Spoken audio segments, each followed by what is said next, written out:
Article number 70 যদি না থাকতো তাহলে কি হতো ফলাফলটা? যেমন বিরোধী দল তারা দাবি করে যে আর্টিকেল নাম্বার 70 না থাকলে আমাদের প্রার্থী বিজয়ী হতেন, মানে এরকম একটা বিষয়।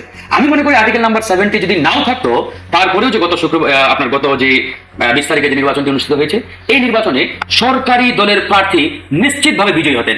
যেমন আপনি কি করে? আমি আসছি, যেমন ধরুন এখন সরকারি দলের ভোটার সংখ্যা কত, তাদের পার্লামেন্টে এখন এমপির সংখ্যা 213 জন, আর নারী এদিকে পেয়েছে প্রায় 38 জন। সব মিলিয়ে ধরে নিলাম সরকারি দলের ভোটার 250, আর বিরোধী দলের ভোটার 90 জন, তাদের পার্লামেন্টারিয়ান, নারী পেয়েছে 12টি, সব মিলিয়ে 100 ধরে নিলাম। এখন আর্টিকেল নাম্বার 70 যদি না থাকতো, তাহলে আসলে সরকারি দলের কতজন ভোটার মানে তাদের দলের প্রার্থীকে বাদ দিয়ে ধরেন বিরোধী দলের প্রার্থীকে ভোট দিতেন? আপনার কি অ্যানালাইসিস, মানে আপনার কি মনে হয়? প্ল্যান তো বিএনপির 31 দফা, যদি বলেন বিএনপির প্ল্যান কি? বিএনপির প্ল্যান হচ্ছে নির্বাচনী ইশতেহার। আমরা 6 মাস পূর্তিতে আমরা ব্রিফিং করে দলের পক্ষ থেকে বলেছি যে মিনিমাম 12 থেকে 13টা দফা তারা বরখেলাপ করেছেন। দুইটা পার্থক্য আছে, একটা হচ্ছে সময়ের কারণে, অর্থের কারণে, বাস্তবতার কারণে আমি একটা জিনিস করতে পারছি না, আর দ্বিতীয়টা হলো আমি পরিকল্পিতভাবে ওটা অ্যাগেনস্টে চলে যাচ্ছি। আমি যেটা ওয়াদা দিয়েছিলাম এটা ঠিক বিপক্ষে অবস্থান নিয়েছি। এখন সেটা প্ল্যানের আসলে অংশ কিনা? বাংলাদেশটাকে পেয়েছে যেখানে মানুষের কথা বলার অধিকার ছিল না। আপনি দেখবেন গত 6 মাসে কি একজন লোককে বলতে পারবেন যে কোনো একটি স্ট্যাটাসের কারণে, কোনো একটি কথা বলার কারণে, টক শোতে কোনো একটি মিডিয়া বন্ধ হয়েছে, কোনো একটি মিডিয়া কাউকে চাপ দিয়েছে, এরকম কিছু আপনি দেখছেন? আপনি কিন্তু দেখেননি। তাহলে এটা তো প্ল্যানের অংশ যে মানুষ নির্ভয়ে কথা বলবে। হচ্ছে যে অলমোস্ট কারো কোনো সাকসেস নাই as a member of parliament বলেন গত 6 মাসে, অথবা হচ্ছে মিনিস্টারিয়াল ক্যাবিনেট পজিশনে ছিলেন কয়েকজন, তারা মোটা দাগে আসলে কি করেছেন? তাকে প্রমোশন দিলেন, আবার যাকে বাদ দিয়েছেন সে এমন কি ফেলিওর করছে তাকে বাদ দিলেন? তাদেরও আহামরি কোনো সাকসেস আমি দেখি কিনা আর কি। তো বাদও বা কেন দিলেন, কেনই বা আবার প্রমোশন দিলেন? কূটনীতি তারা দাঁড় করাতে পেরেছেন, এটা কি আপনাদের চোখে পড়ে না? উনি বলেন এনি সিঙ্গেল ডিপার্টমেন্ট আপনি দেখেন তো যেখানে সরকার ভালো সাফল্য আসছে, অথচ আমি ওনাকে একবারে আঙুল দিয়ে দেখিয়ে দিচ্ছি এই 6 মাসে সরকারের যে কূটনীতিক সাফল্য, ইটস এ বিগ অ্যাচিভমেন্ট।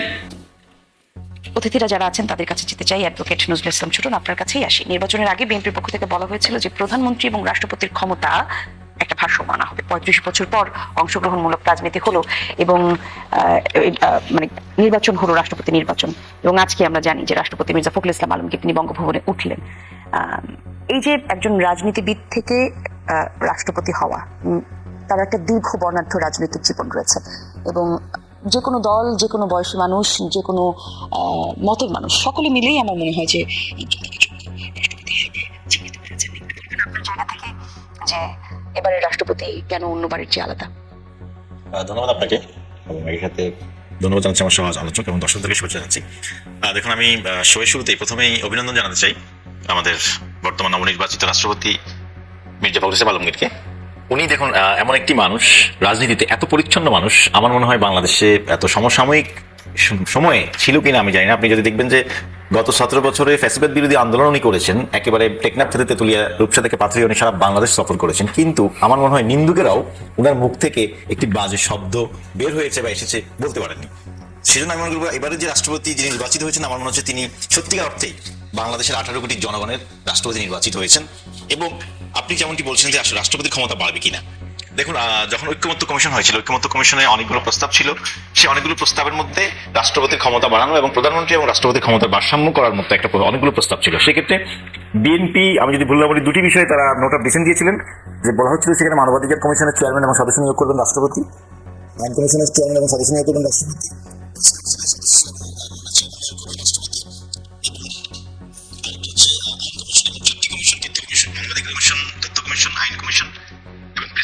এই 4টির সদস্য এবং চেয়ারম্যান নির্বাচন করবেন রাষ্ট্রপতি। আর এর বাইরে আরো দুটি প্রস্তাব দিয়েছিল বাংলাদেশ ব্যাংকের গভর্নর এবং এনার্জি রেগুলেটরি কমিশনের চেয়ারম্যান। এই দুটি বিষয়ে বিএনপি নোট অফ ডিসেন্ট দিয়েছে। তো এখন যেহেতু রাষ্ট্রপতি নির্বাচন হয়েছে 35 বছর পরে বাংলাদেশের রাষ্ট্রপতি নির্বাচন হয়েছে, মানে একটি কম্পিটিটিভ নির্বাচনের মাধ্যমে রাষ্ট্রপতি নির্বাচন হয়েছে।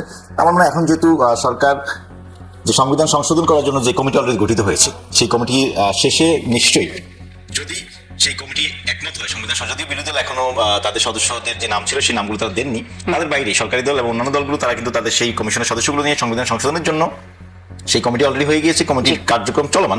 সেক্ষেত্রে আমার মনে হয় জুলাই সনদের যে প্রস্তাবগুলো রয়েছে সেই প্রস্তাবগুলো যদি পাশ করে ফেলে তাহলে রাষ্ট্রপতির ক্ষমতা বেড়ে যাবে, এখানে এর কোনো সুযোগ নেই। জি, ধন্যবাদ আপনাকে। দর্শক একটু বলে রাখি, আমাদের সঙ্গে আমাদের আরো একজন অতিথি এসে যুক্ত হয়েছেন। আমাদের সঙ্গে আছেন ব্যারিস্টার আসুজ্জামান ফুয়াদ, সাধারণ সম্পাদক এবি পার্টি। আমন্ত্রণ আপনাকে। ফারুক হাসান, আপনার কাছে আসি। যে বিষয় নিয়ে কথা বলছিলাম যে 35 বছর পর রাষ্ট্রপতি এবং রাষ্ট্রপতি নির্বাচন, এর সাথে বলা হচ্ছে যে মানুষের মনের মধ্যেও একটা প্রত্যাশার জায়গা তৈরি হয়েছে, যে কথা আসলে নির্বাচনের আগে দেওয়া হয়েছিল যে রাষ্ট্রপতির ভারসাম্য, প্রধানমন্ত্রীর ক্ষমতা এবং রাষ্ট্রপতির ক্ষমতা একটা ভারসাম্য আনা হবে। আপনারা সেই জায়গাটাতে কি ধারণা রাখেন, এটা আসলে জরুরি কিনা, কতখানি প্রয়োজন, সরকার কি ভাবছে? ধন্যবাদ আপনাকে, ধন্যবাদ নিউজ 24 সম্মানিত দর্শক যারা দেখছেন। আমার দুই সমালোচক, আসলে দেখেন, আর্টিকেল 70 বাতিলের জন্য আমরা দীর্ঘ 15-16 বছর আন্দোলন করেছি, লড়াই করেছি, কথা বলেছি, এবং এই দাবির সাথে বিএনপি, জামাত, গণ অধিকার বা অপর পর্যায়ের রাজনৈতিক দলগুলো সবাই কিন্তু একমত। সুতরাং এটা মানে নিঃসন্দেহে বলা যায় যে আর্টিকেল নাম্বার 70 আমাদের কনস্টিটিউশনে থাকবে, এটা আমরা কেউই চাই না। এখন কথা হচ্ছে, দীর্ঘ 35 বছর পরে একটি প্রতিযোগিতাপূর্ণ নির্বাচনের মধ্য দিয়ে একজন রাষ্ট্রপতি আমরা পেয়েছি। এটা অত্যন্ত একটা আনন্দের এবং গর্বের বিষয়। এই যে নতুন গণতান্ত্রিক বাংলাদেশ, এই গণতান্ত্রিক বাংলাদেশে যে আমরা পরিবর্তন চেয়েছিলাম, সেই পরিবর্তনের অংশ হিসাবে আমরা কিন্তু এই অ্যাচিভমেন্টটা ইতিমধ্যে অর্জন করেছি। এবং এই অর্জনের পিছনে বিরোধী দলকে আমি একটা বড়সড় ধন্যবাদ দিতে চাই যে তারা এই নির্বাচনে নিশ্চিত পরাজয় জেনেও তারা অংশগ্রহণ করেছে। তারা অংশগ্রহণ না করলে হয়তো বা এই যে দীর্ঘ 35 বছর যে ধারায় চলেছে যে এক দল এক প্রার্থী অটোমেটিক্যালি নির্বাচিত, কোনো ভোট কিংবা নির্বাচনের প্রয়োজন নেই। তো আমরা আসলে ওই ধারা বা ওই সিস্টেমটা আর দেখতে চাই না। সব জায়গায় প্রতিযোগিতা হবে, একজন নির্বাচিত হবেন, এবং আমরা একটা ডেমোক্রেটিক সিস্টেমের মধ্য দিয়ে আমরা কিন্তু ধরেন যে আমাদের আগামী দিনের যে নতুন বাংলাদেশ, সেই বাংলাদেশের পথে আমরা এগিয়ে যাব। এখন সেটা হচ্ছে এই যে নির্বাচনটা হলো, দেখেন এখানে ভেরি ইন্টারেস্টিং। আর্টিকেল নাম্বার 70 যদি না থাকতো তাহলে কি হতো ফলাফলটা? যেমন বিরোধী দল তারা দাবি করে যে আর্টিকেল নাম্বার 70 না থাকলে আমাদের প্রার্থী বিজয়ী হতেন, মানে এরকম একটা বিষয়। আমি মনে করি আর্টিকেল নাম্বার 70 যদি নাও থাকতো, তারপরেও যে গত যে 20 তারিখে যে নির্বাচনটি অনুষ্ঠিত হয়েছে, এই নির্বাচনে সরকারি দলের প্রার্থী নিশ্চিতভাবে বিজয়ী হতেন। যেমন আপনি কি করে? হ্যাঁ, আমি আসছি। যেমন ধরুন, এখন সরকারি দলের ভোটার সংখ্যা কত? তাদের পার্লামেন্টে এখন এমপির সংখ্যা 213 জন, আর নারী এদিকে পেয়েছে প্রায় 38 জন। সব মিলিয়ে ধরে নিলাম সরকারি দলের ভোটার 250, আর বিরোধী দলের ভোটার 90 জন, তাদের পার্লামেন্টারিয়ান, নারী পেয়েছে 12টি, সব মিলিয়ে 100 ধরে নিলাম। এখন আর্টিকেল নাম্বার 70 যদি না থাকতো, তাহলে আসলে সরকারি দলের কতজন ভোটার মানে তাদের দলের প্রার্থীকে বাদ দিয়ে ধরেন বিরোধী দলের প্রার্থীকে ভোট দিতেন? আপনি কি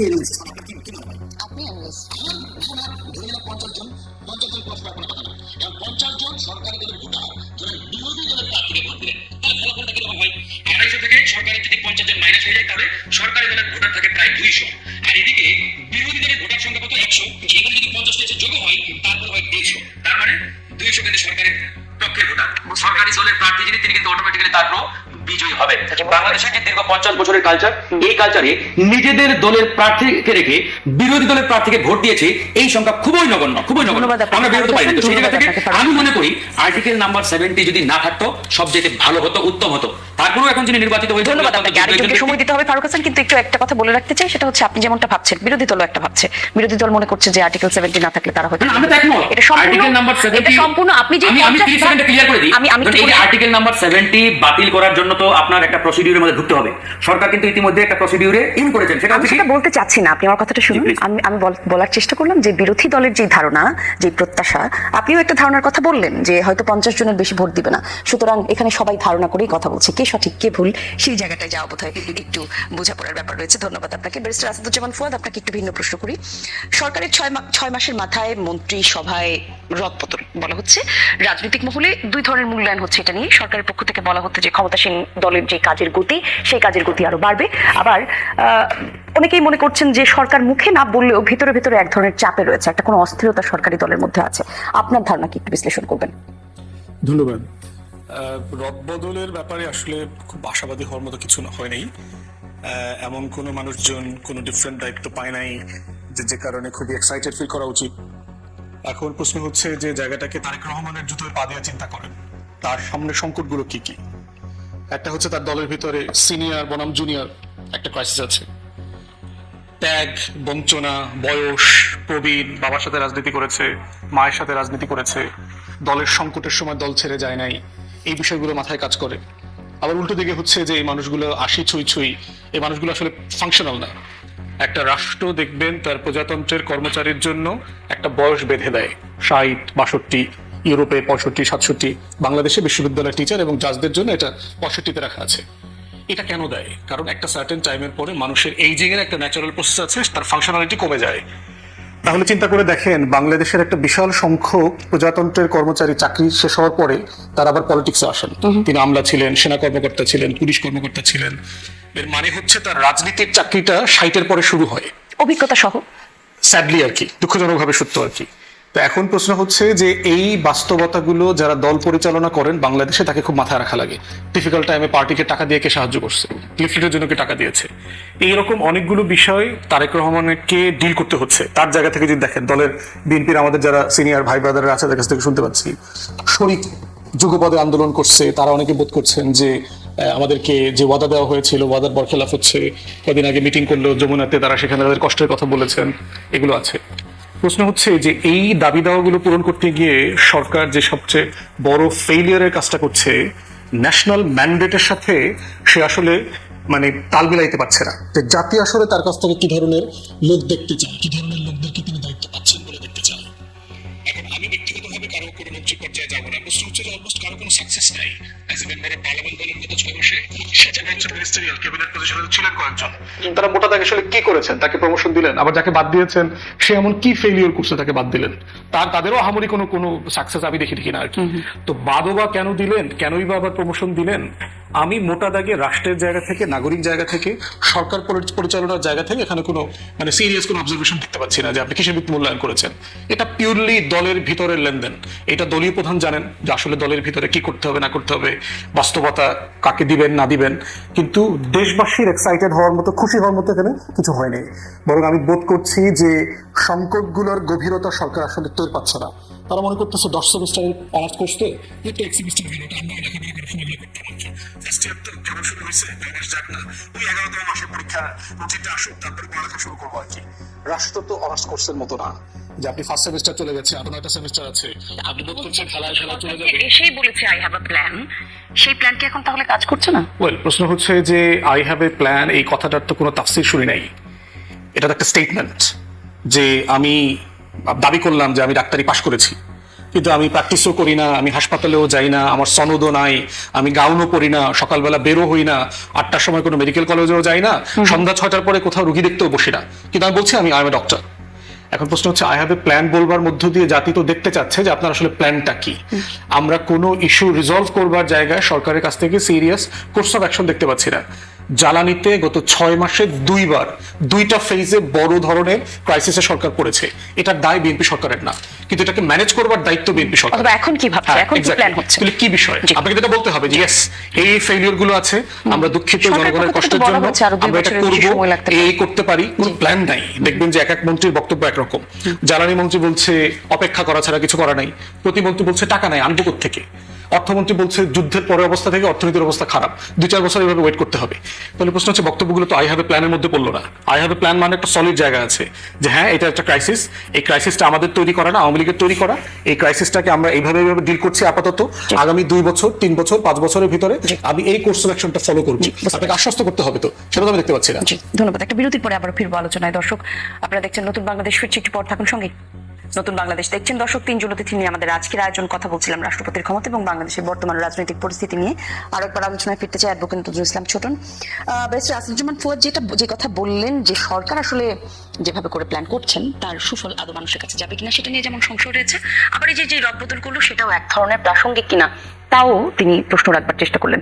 আপনার জায়গা থেকে বলবেন, আমরাও কিন্তু দেখলাম যে আলোচনায় বিভিন্ন জায়গায় এসেছে কোনো একজন মন্ত্রী একাই 3টা মন্ত্রণালয় সামলাচ্ছেন, আবার দেখা যাচ্ছে এক জায়গায় একাধিক মন্ত্রী, পররাষ্ট্রমন্ত্রী, আবার দেখা যাচ্ছেন কোথাও কোথাও সাব করে তারপর হচ্ছে আপনার মন্ত্রীর দায়িত্ব দেওয়া হচ্ছে, তার সাথে সহযোগী দেওয়া হচ্ছে। বিষয়গুলো আসলে সাধারণ মানুষের কাছে তাহলে কি বার্তা যায়?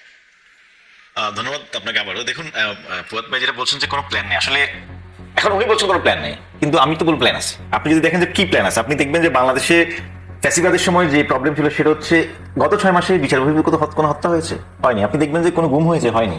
তাহলে আপনি কি এটা কি প্ল্যানের অংশ না?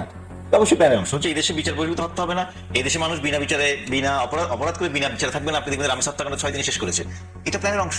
এখন এটা তো ম্যাজিক না যে আপনি আসলাম একটা টাচ করলাম একটা জাদুর পরে সবকিছু চেঞ্জ হয়ে যাবে। আপনি 17 বছরে যে লুটপাট যেই এবং গত 2 বছর যে অন্তর্বর্তীকালীন সরকার যারা 1.5 বছরে ছিল, আপনি যদি হিসাব করেন তাহলে এই সরকার আজকে 6 মাস হলো ক্ষমতা আসছে, তারা এমন একটি জায়গায় বাংলাদেশটাকে পেয়েছে যেখানে মানুষের কথা বলার অধিকার ছিল না। আপনি দেখেন গত 6 মাসে কি একজন লোককে বলতে পারবেন যে কোনো একটি স্ট্যাটাসের কারণে, কোনো একটি কথা বলার কারণে, টক শোতে কোনো একটি মিডিয়ায় বন্ধ হয়েছে, কোনো একটি মিডিয়ায় কাউকে চাপ দিয়েছে, এরকম কিছু আপনি দেখছেন? আপনি কিন্তু দেখেননি। এটা তো প্ল্যানের অংশ যে মানুষ নির্ভয়ে কথা বলবে, মানুষ নির্ভয়ে রাস্তায় বেরোবে। হ্যাঁ, 24 পরবর্তী সময়ে বাংলাদেশের পুলিশ ব্যবস্থা ভেঙে পড়েছে, সে কারণে আমি বলবো যে হয়তো আইনশৃঙ্খলা 2-1টি বিচ্ছিন্ন ঘটনা ঘটছে। বাট সেটি সরকার চেষ্টা করছে সেই জায়গাগুলোতে রিকভার করার জন্য। আপনি পুলিশের তো এখনো মনোবল আসে নাই, আপনি সেই যেই অবস্থায় ছিল পুলিশের ব্যবস্থাটা ভেঙে গেছে, আপনি এই থানাগুলোতে হামলা হয়েছে, যেখানে যে কারণে হোক পুরোপুরি ওয়ার্ক করতে পারছেন। আপনি ফ্যাসিবাদের যে একটি অংশ, আমি বারবার বলি যে ফ্যাসিবাদ হচ্ছে হাসিনা সহ একটি সেট আপ চলে গিয়েছে, কিন্তু এর পরে যে সেট আপগুলো রয়েছে সেই জায়গাগুলো সেগুলো তো রয়ে গিয়েছে প্রশাসনে, পুলিশে, অ্যাডমিনে, সব জায়গায়। তা আপনি শুধুমাত্র একটি মন্ত্রিসভা 60-70 জন দিয়ে আপনি এত বড় একটি অর্গান, এত বড় রাষ্ট্রযন্ত্রকে আপনি তো এটাকে ওয়ার্ক করতে হলে অ্যাক্টিভ করতে হলে সময় লাগবে, এটাকে এই সময়টা আপনাদেরকে দিতে হবে। আজকে যে বিদ্যুতের সংকট, আপনি দেখবেন যে বিদ্যুৎটা কেন সংকট হয়েছে, কুইক রেন্টাল করেছে, কুইক রেন্টাল করে তারা কুইক দুর্নীতি করেছে। তারপর এখন আপনি দেখবেন যে গভর্নমেন্ট তো কয়লা ভিত্তিক বিদ্যুৎ কেন্দ্রগুলো চালু করার চেষ্টা করছে। আপনি দেখবেন যে আমাদের যে কয়লা খনিগুলো ছিল সেই কয়লা খনিগুলো উত্তোলন শুরু হয়েছে, যেটি ষড়যন্ত্রের কারণে, বিদেশি রাষ্ট্রগুলো ষড়যন্ত্রের কারণে কয়লাকে আমদানিকে নির্ভর করার জন্য সেই কয়লা কেন্দ্রগুলোতে কয়লা উৎপাদন শুরু হয়েছে। বিদ্যুতের সমস্যাটা একটি দীর্ঘমেয়াদী সমস্যা, এটা হয়তো একটু সময় লাগবে। সরকারের প্ল্যান যদি বলে, আমরা যদি একটি কথার জন্য কথা, বিরোধিতার জন্য বিরোধিতা, আমাদেরকে এই সংস্কৃতি থেকে বেরোয় আসতে হবে যে সব জায়গায় আমরা বিরোধিতা করবো। সরকার যে কাজ, ভালো কাজগুলো করছে সেগুলোর প্রশংসা কি কেউ করছে?